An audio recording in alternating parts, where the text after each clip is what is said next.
Si Abraham at si Abimelech. Ika-20 kabanata.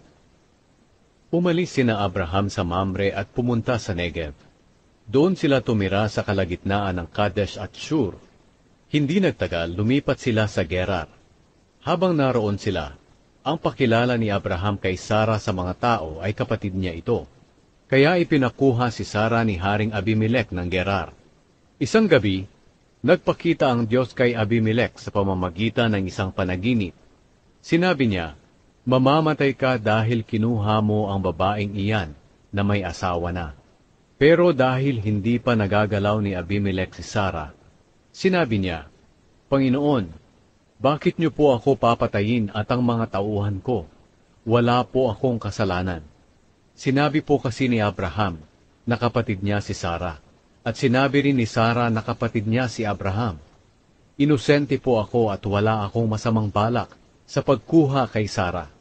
Sinabi pa sa kanya ng Diyos sa panaginip, "Oo, alam kong wala kang masamang balak. Kaya hindi ko ipinahintulot na magalaw mo siya para hindi ka magkasala sa akin. Pero dapat mo siyang ibalik sa asawa niya dahil ang asawa niya ay isang propeta. At ipapanalangin kanya para hindi ka mamatay. Pero kapag hindi mo siya naibalik, binabalaan kita na mamamatay ka pati ang lahat ng tauhan mo."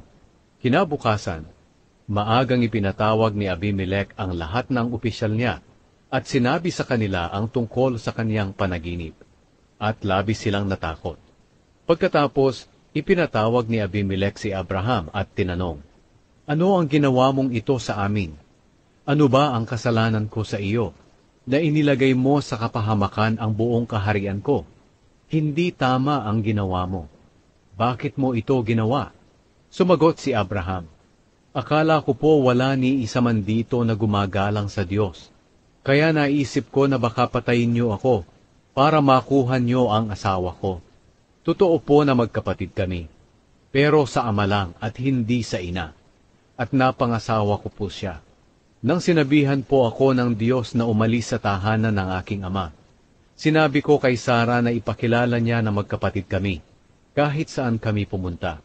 Sa ganito pong paraan, may papakita niya ang pagmamahal niya sa akin." Ibinalik ni Abimelech si Sara kay Abraham, at binigyan pa niya si Abraham ng mga tupa, baka, at mga aliping babae at lalaki. Pagkatapos sinabi niya kay Abraham, "Payag akong patirahin kayo sa aking lupain. Tumira kayo kahit saan ninyo gusto." Sinabi rin niya kay Sara, "Bibigyan ko ang kapatid mo ng 1,000 pirasong pilak bilang katibayan sa lahat ng kasamahan ninyo na hindi kita nagalaw at para hindi sila mag-isip na nakagawa ka ng masama." Dahil sa pagkuha kay Sara, niloob ng Panginoon na hindi magkaanak ang lahat ng babae sa sambahayan ni Abimelech. Kaya nanalangin si Abraham sa Diyos, at pinagaling ng Diyos ang asawa ni Abimelech at ang mga alipin niyang babae para muli silang magkaanak. Pinagaling din ng Diyos si Abimelech sa kaniyang karamdaman.